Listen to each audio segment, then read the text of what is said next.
Comment ça se passe les zinzins de l'espace? C'est Lolo Manga, bienvenue sur la chaîne Manga. Poum poum poum poum, en veux-tu? En voilà. Et c'est reparti les amis pour un bilan lecture des familles. On est reparti pour, je pense que c'est la 4e ou 5e partie de ce bilan lecture City Hunter. On continue la saga. Je vais vous proposer 4 histoires qui sont énoncées dans ces 4 tomes. J'ai la semaine passée ou la semaine d'avant dépassé un petit peu le temps de vidéo que je souhaitais vous proposer pour ces bilans lecture. J'avais dit que ce serait plus ou moins 10 minutes, avec préférence que ce soit un petit peu moins de 10 minutes. Mais oui, écoutez, c'est comme ça, j'ai dépassé parce que j'ai raconté beaucoup trop d'histoires qui étaient abordées dans ces tomes. C'est pour ça qu'ici, voilà, on va prendre les meilleures histoires et on va en discuter. J'avais dit aussi dans la vidéo précédente que j'avais beaucoup d'attentes, que les espoirs étaient devenus des attentes. Bon, il ne faut pas prendre ça au premier degré.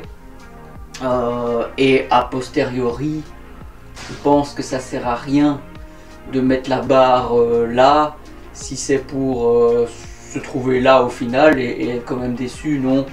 Non, je prends les histoires comme elles viennent, je les apprécie beaucoup. Les dessins, comme on m'avait dit dans les commentaires précédents, les dessins vraiment passent au next level.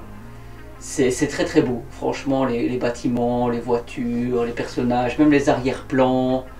Enfin, tout ce qui est montré est très très bien fait. Le découpage, très intéressant pour son époque.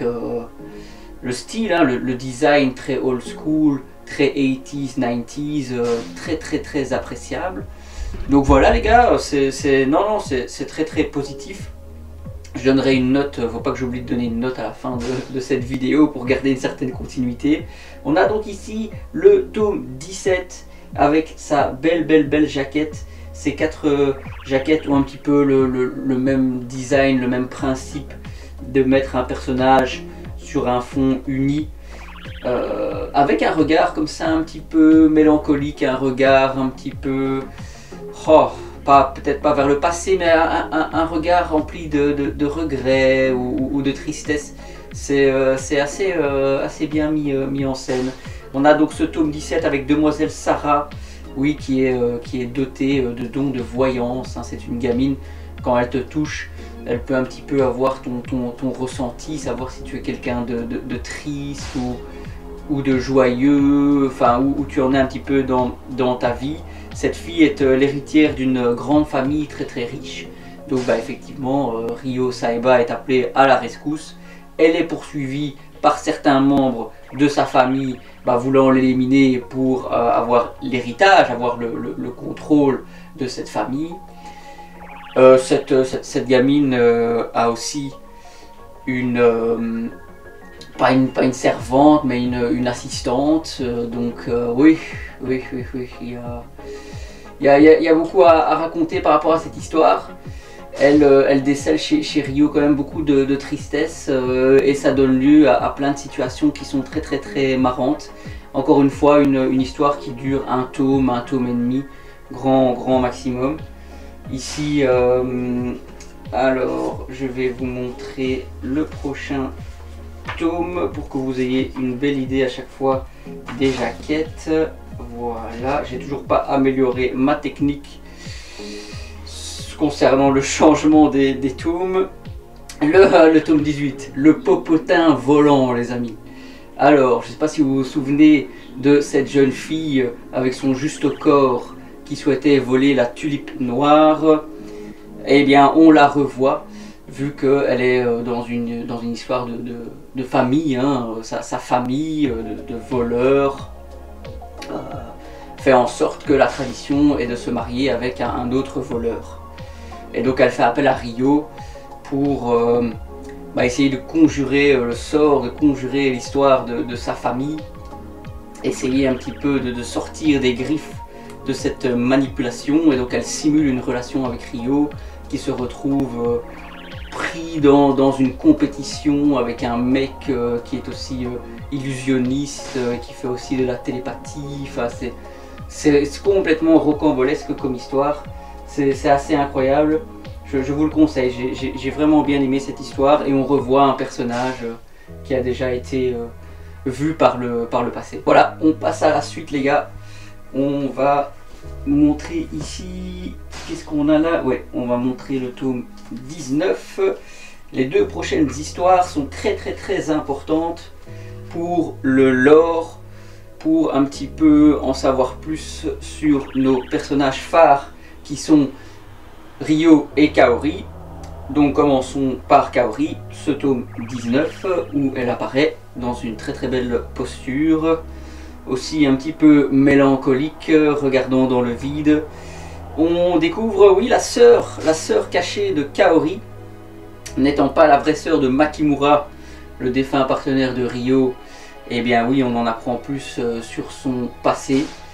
Il se trouve que elle dispose aussi de la même bague que Kaori, qui avait été laissée par son frère présumé Makimura. Et lors de tout ce tome, on la voit donc essayer de voir si elle est bien, si elle est heureuse avec Ryo, ou si elle aimerait plutôt l'emmener avec elle en Amérique, vu qu'elle a pour sa carrière de rédactrice des opportunités là-bas. Et donc s'ensuit plein d'histoires et plein de gags qui au final la confortent dans le fait que Kaori est au bon endroit au bon moment. J'ai vraiment apprécié cette histoire-là, parce que oui, ça apporte un peu plus de profondeur au récit. On en apprend plus sur Kaori, qui restait somme toute très mystérieuse pour l'instant. On ne savait pas grand-chose, excepté que oui, c'était pas la vraie sœur de Makimura, mais voilà, il n'avait pas expliqué plus de choses que ça, l'auteur, pour l'instant, par rapport à ce passé assez tumultueux. Donc oui, non, très bien, très positif. J'ai vraiment bien aimé ce tome.